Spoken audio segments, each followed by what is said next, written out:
Hey,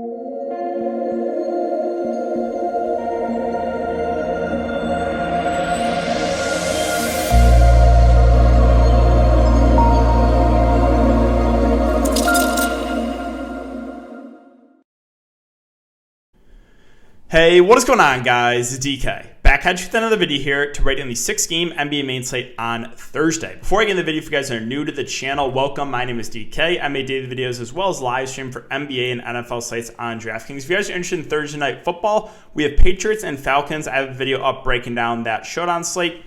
If you guys are unable to watch these YouTube videos, I also upload on Apple Podcasts. I have a link down below. It's called the DKDFS Show. And if you're interested in signing up for premium content, I offer a few different packages on patreon.com. More info down below. The sponsor of the video is PrizePicks. PrizePicks is a player prop site where you can take over-under on fantasy points or over-under for football, over-under in passing yards, rushing yards, receiving yards, on NBA, over-under in straight-up points, assists, rebounds. You can also mix and match sports. They have college football, they have college basketball, they have PGA, they have esports. So if you guys want to try out PrizePicks, make sure to sign up, use my code DKDFS. It is DKDFS. It's all one word. You'll get a 100% match up to $100. And finally, I want to thank you guys again for all of your support. As you guys continue to come in and support the videos, the live streams. We've had a lot of viewers last couple days. Easiest way to support me is just to hit the like button, subscribe if you haven't already, and hit that notification bell so you do know when I upload videos and go live. I'll be doing YouTube live stream tomorrow, Q&A style, so make sure to check that one out, guys. And let's try to aim for 150 likes on this video. Okay, so before we get in players and their prices, let's take a look back my lineup here from tonight. So tonight, fell a little bit short in GPPs thanks to Tyler Hero. Hero, Jalen Green here, Butler, Robinson, Earl, Dedmon, Brunson, Porzingis, and Christian Wood. And Christian Wood playing, 28 minutes? That was pretty cool. That was pretty cool. He played we finally got a competitive game, but he played way less than normal. He was playing 37 minutes in competitive games. And how many minutes did he play tonight? He played 29, so he lost 8 minutes. So if he just played his normal minutes, he would have been, a solid option. I really liked him. I really like Ayton. I ended up going with Wood. Obviously, he was a letdown, and playing 8 less minutes than usual is not ideal. And I originally did have Caruso, who went absolutely off. He was someone I was pretty high on for value. But I pivoted once we got news that Jalen Green is starting the point guard. Jalen Green did good, but Caruso did way better. Now, I did almost take down the late slate, so I made some money back with that with Caruso. Goat, almost a 50 bomb from him. So my lineup, you guys know I play single entry tournaments, so I do play a decent amount of the chalk and then get it for a couple spots. So the way I got different here was a low-owned Jalen Green and a low-owned James Robinson Earl. He was 2%. Once we got news he was starting, I went there, 26 fantasy points. I originally had Metu and Caruso here, but again, switched. Caruso was that low-owned guy that I had in this lineup.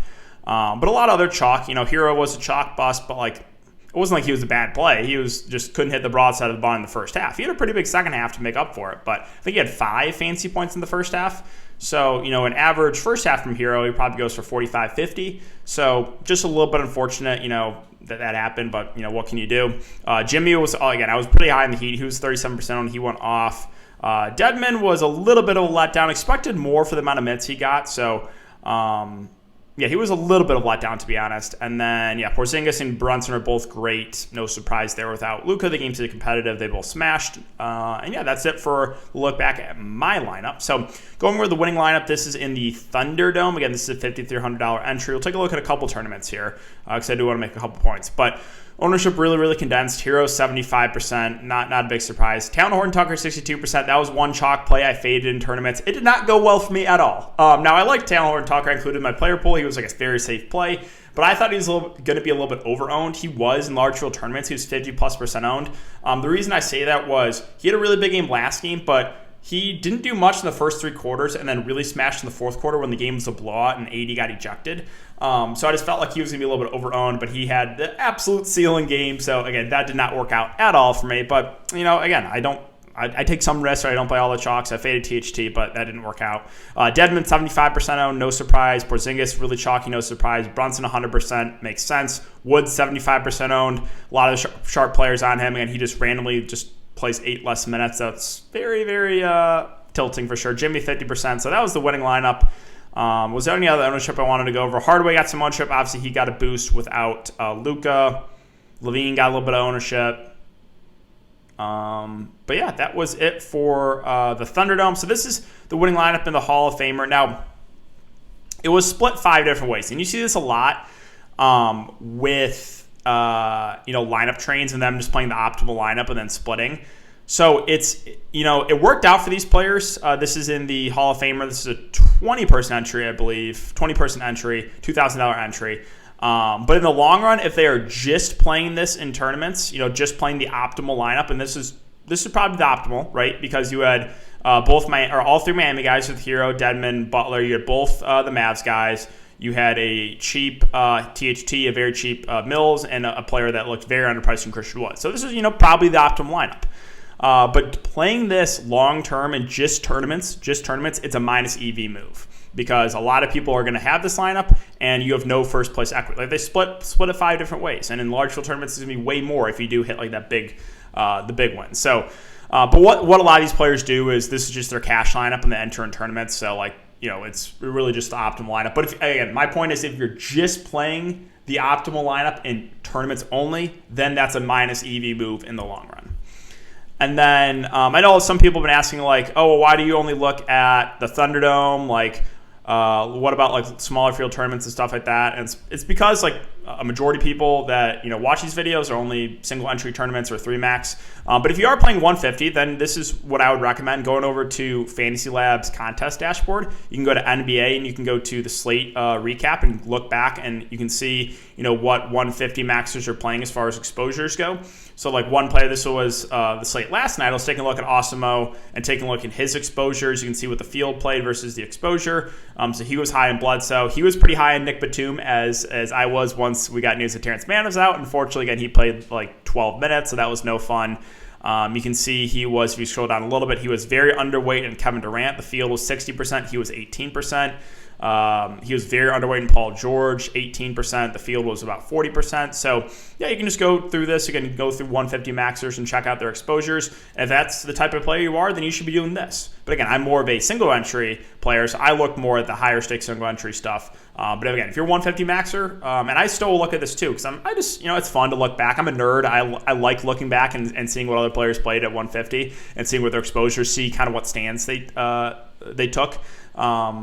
But yeah, I would recommend if you're playing MME, look back and check out who are players you really respect, and then go take a look at their exposures, right? So, all right, that's it for my little class in session. All right, let's talk about this slate.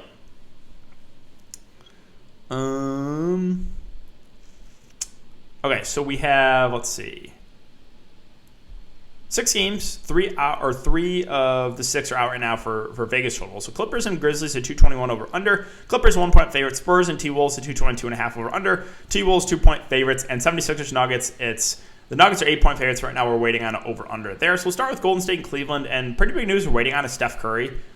Really, really big. If Steph Curry plays at 11-8, he's in play for tournaments. Not really a cash game play at this price point, but we know the upside is still there for him. Draymond Green at 6'7". If the game is competitive, I think he plays low 30s minutes. A guy that has triple-double upside. I think he's a fine option. Doesn't really stand out. Wiggins has played well of late. He got some foul trouble last game. Again, kind of just a filler play for me. Now, Jordan Poole at 6K, kind of depending on Steph Curry. If Steph Curry plays, he doesn't really stand out. If Steph Curry misses, that's when Jordan Poole would look really, really good. And then, I wonder who Steve Kerr would start for Steph Curry. Would he move Gary Payton in the starting lineup? Would he move Damian Lee in the starting lineup? My guess is it probably would be Lee starting and then Jordan Poole playing the point. But again, that'll be something we'll monitor. Good thing this is an early game, and we will get that news. Let's go down the list. Yeah, again, guys like Payton and Lee don't really stand out. But if Steph Curry misses, that's when those guys would look really, really good. And there's not much else here for me. Looney at 3-6 probably plays 15 to 20 minutes. He's playable on a smaller slate, but yeah. Porter will be productive, but right now he's not getting enough minutes. Again, Bielitsa, the minutes are trending down in him too. So, actually I missed this. So, did this? Okay, I must have just missed this. Iguodala out. That does change some things. Okay.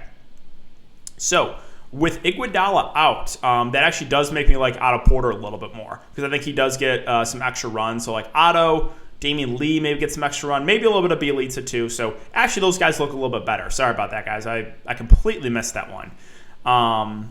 So yeah, those guys do look a little bit better, right? Iguodala's playing 20, 25 minutes, so those minutes have to go somewhere. But knowing Steve Kerr, what he'll probably do is just run like a 15-man rotation instead of 13-man rotation, right? He's literally been playing like 12, 13 guys every single slate. So Ben super, like Kuminga probably gets a couple extra minutes here. He's actually been relatively productive.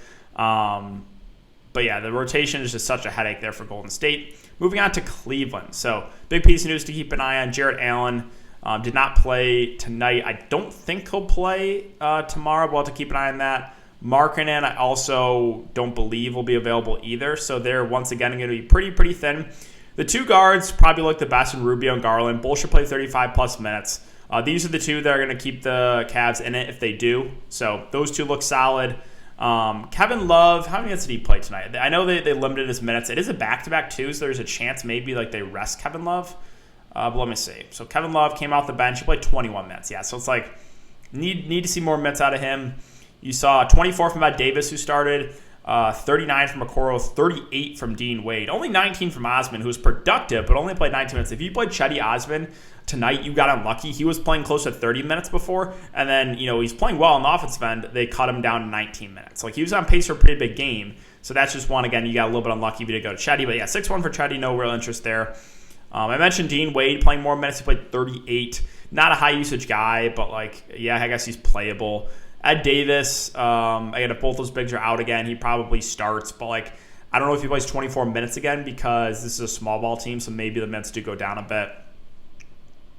Okay, let's move on to Washington, Miami. So Washington, we got news that Dinwiddie most likely will not play. Not expected to play. So monitor that one. He went from a 50 bomb to 5 fantasy points tonight. Obviously, Beal coming back hurt him, but still 5 in 30 minutes for Dinwiddie. Whew. So Brad Beal does get definitely a little bit of a bump there without Dinwiddie. However, it's not like it's the best matchup here. It's Miami, one of the worst matchups ever. So more of a contrarian option there for Beal. Don't have a ton of interest in Kuzma at that price point. Now, I'm curious to see who this starts. It's going to be most likely either Aaron Holiday or Raul Neto. My guess is Aaron Holiday probably moves in the starting lineup. If he does start, yeah, he's viable for value. Both those guys would be in play. It would kind of come down to ownership. Like if Aaron Holiday starts and is going to get all that ownership tomorrow, I'll just go to Raul Neto. So that one will kind of come down to who I think is going to be more popular. And then Gafford had a pretty big game tonight. I think he had almost 40 fantasy points. I mean, he's productive. He does have that type of upside, but most of the time he's in foul trouble. So he's in play for tournaments, but yeah, I'm not super high on this Washington team. Moving on to Miami. So again, Bam and Lowry both missed. Bam because of injury. Lowry, I believe it was rest. Yeah, so Lowry should be back here. But yeah, monitor the status of Bam. So with Lowry back, it kind of does muck things up a bit. Like Jimmy at 9.5 doesn't look as good. I still think he's probably your safest spend up on Miami, but definitely not going to look as good as he did tonight. Lowry and Hero, both kind of secondary options at their respective price points. And if Bam Adebayo misses, then I'm fine going back to Dedmon. Like he played, again, 25 minutes. Was a little bit disappointing. I expected a little bit more from Dedmon, but assuming Bam can't go again, then I'm fine going right back to the well with Dwayne Dedmon, only 4.1K. But not much else here for Miami. Like Robinson, Tucker, probably going to pass on their price points. All right, Clippers and Grizzlies. So at the top, we have Paul George, 11K. Do think he's a pretty safe play. The price did go up $800, though, so it's not like you're getting him a discount. But like, he's going to play 35-plus minutes. He's a guy that's probably going to get close to double-digit rebounds. He's obviously going to handle the ball a decent amount, get some assists, and score the ball. So I think Paul George, if they have the salary, makes for a pretty safe play there at the top. Reggie versus Bledsoe. So I'll say Reggie probably has more upside if he can hit his shots. He started really slow, but had a big second half. So I think the upside's a little bit higher on Reggie Jackson. Bledsoe, 5.8K. The minutes have been ticking up in him, though. Like he's been playing over 30 minutes like the last 5 games, the competitive games. But now we're getting that price. The minutes have gone up, but now that price is getting to the point where he's about right. Like I still think he's a decent option, but no longer a guy that I love. Batum is doubtful. So that's actually pretty big. So he's a guy that they play at the 5 if they go small ball. So I don't think they're going to be able to go small. And then Terrence Mann is once again questionable too. So pretty significant there. But yeah, I think Zubac probably plays more minutes. He played 31 minutes last game. So without Batum, they don't really have that ability to go small. So I think Zubac probably plays around 30, which makes him a good play in my opinion at that price.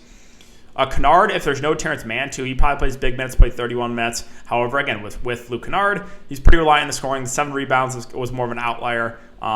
So he's viable, but again, has to hit his shots. And Isaiah Hartenstein, is going to play 15-plus minutes off the bench, will be productive. I think he's a decent contrarian value option. I don't think Ibaka is back in the G League yet, so monitor that one. If he is back, then that takes away from Hartenstein. And you saw some minutes from Boston and Coffee at basically the flat min price. Like Coffee played 25 minutes. Boston played 20, but I don't know if I would want to go there on this 6-game slate. I think there's just value I'd feel better about. All right, Memphis. So John Morant, 10K. I think a very safe spend up. He had 44 fantasy points in 25 minutes in a massive blowout. I mean, the usage is still there, even with Dylan Brooks in the lineup. He's a guy that's going for a triple-double almost every single night. So I do like Ja a good amount here at 10K. Triple J is always a headache. If you can stay out of foul trouble, he does have upside, but you guys know this is just very boom or bust. Like if he stays out of foul trouble, he probably goes for 30-plus fantasy points, but there's probably about a 50% chance he gets in severe foul trouble and burns you. Dylan Brooks at 6K, probably plays around 30 minutes. Doesn't really stand out, but he's a guy that at times can take over games, right? We've seen some pretty big Dylan Brooks games last year. Adams at 4-6.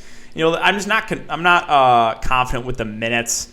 They can go small, a little bit smaller here. Triple J at the 5 possibly. So just a sec. If I knew he's going to play 30 minutes, I would like him a lot, but I'm not convinced he's going to get those minutes. And then, guys like Slow-Mo, Bane, Melton, kind of secondary options now with Dylan Brooks back. All right, Spurs and Timberwolves. So we have DeJounte Murray at the top of 9-8. Again, I played him at very low ownership last night. He was a massive smash. He's played super well this season. Stuff in the stat sheet. Almost a triple-double last game. At a triple-double 2 games ago. The Timberwolves in the defensive end, they're not like an amazing matchup like they were last year, but they're still a decent spot. So DeJounte Murray, I don't think he gets a ton of ownership because he's almost 10K, and I don't think people are comfortable paying 10K for DeJounte Murray. But hey, he's shown that you can go for 50 plus almost every single night. So I'm still fine paying the price point for DeJounte.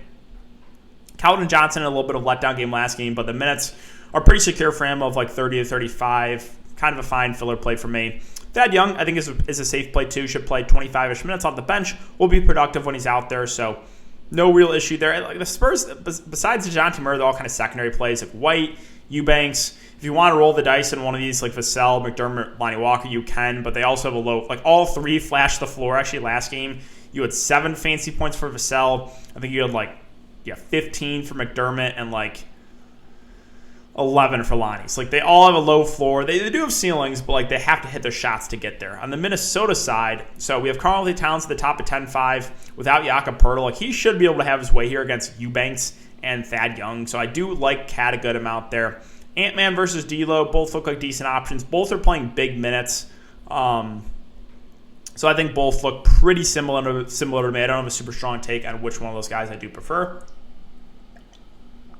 And then Pat Beverly, 4-2, had a really big game tonight, went for 38 fantasy points. I mean, he's just a guy that is going to play 30-plus minutes in a competitive game and a guy that can stuff the stat sheet. Now, the game tonight was probably a little bit of an outlier, but I still think he's a relatively safe value play.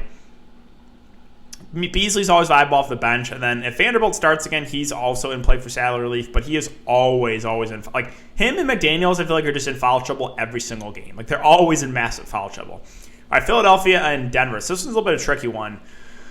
There's some blowout risk here. Still no Embiid. We'll start Tobias Harris at 8.8K. It's a tough matchup, but if Philadelphia wants any chance to keep the game competitive, it's probably Tobias. Again, though, doesn't really stand out. Drummond, so he only played 12 minutes last game against a big Utah front court. They went small, but I don't think they can go small here against Jokic. So if Drummond plays his 30-plus minutes, I think he's a pretty good tournament play. Am I convinced he gets those minutes? Not really. So, that one's a tricky one. But, again, I don't really think they can afford to go small ball against Nikola Jokic. So, Drummond, I wouldn't touch him with a 10-foot pole in cash games. But for GPPs, if he plays 30-plus minutes here at 8-2, I think it's interesting. Maxey at 7-1, I mean, he'll play big minutes, but, the price is to a point now where he doesn't really stand out. And then there's still no Danny Green. So last game, Shake Milton started. If he starts again, I think he's a decent play in the mid-range. Played 35 minutes. I don't know if he plays 35 minutes again, but he would be someone that would be a solid option. Same with Korkmaz, right? Philadelphia runs a pretty tight rotation. He played 34 minutes. So those two probably get the biggest bump without Danny Green. And there's not much else here for Philly. All right, on the Denver side, so Barton, doubtful. Don't expect him to play. We'll start with Nikola Jokic. Well, if the 76ers can keep the game competitive, we can probably see a massive game from Jokic. At 12K, it is a lot, but this guy just has a super high floor, high ceiling, so really, really like Jokic there at the top. The rest of Denver, Aaron Gordon at 5'3", it's just like a filler play for me. Monte Morris has had to do a little more usage now without Barton. I think he's actually a pretty solid value at only 4.7. Played 37 minutes last game. That is really good to see. I mean, Jeff Green's low usage, I don't know if I get to anyone else. I'll mention Bones Highland. He got injured, went back to the locker room, so only put 11 minutes. I think he goes back to his normal 20-ish minutes off the bench, so he's viable for tournaments. I think the last game will lower the ownership on him. They started Austin Rivers last game. If he starts again, then yeah, you can play Austin Rivers, but just be ready to be disappointed if you play him. That's all I'll say. So that's probably it. Can you play Jeff Green at 3.8? Sure. Same thing about Austin Rivers. Be ready to be disappointed. He'll play minutes, but just low usage. All right, the final game is Toronto and Utah. So news to keep an eye on. We have OG and Anunoby questionable, as well as two bigs in Achua and Boucher. So starting with the two guys at the top, Van Fleet and Siakam. Again, tough matchup here, but these guys should play big minutes. I think they're viable contrarian spend-ups because they still can have upside, and the ownership should be pretty low in them. Scotty Barnes, if there's no OG, then I think you can make the argument for him. If OG's in, I'm probably going to stay away. Gary Trent Jr., well, he's playing massive minutes, but again, he has to hit his shots to get there. So if you want to play him and hope he gets hot behind the three-point line, that's totally fine.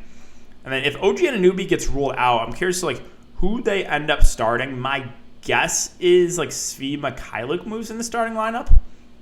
That I would guess that's what they do. If he does, then he's potential valued only 3.1K. And I don't think I get to anyone else. Again, Achua, Boucher, both questionable, but probably not going to get to either. All right, and finally, Utah. So Donovan Mitchell, only played 22 minutes. That game was a massive blowout. If this game can stay competitive, I think he's a pretty safe option. He's playing big minutes, handling the ball a decent amount. So no issue going to almost 9K Mitchell. Gobert at 8K against a smaller ball Toronto team, I think makes it a pretty safe play. He should be able to feast on the glass. So I hate playing Gobert, but I think he looks pretty good today or tomorrow. And the rest of Utah are all secondary plays. Conley, Bogdanovich, Clarkson, O'Neal, Ingles. No one really stands out. Whiteside's always going to play for tournaments. He'll play 15 to 17 minutes on the bench to be productive. But yeah, Utah is always a boring team to talk about for DFS. So that's going to do it for the video, guys. If you have been enjoying the content, again, make sure to hit that like button. It really does help me out. Subscribe and hit the notification bell. Thanks again, guys. Have a great night, and I will see you tomorrow on the live stream.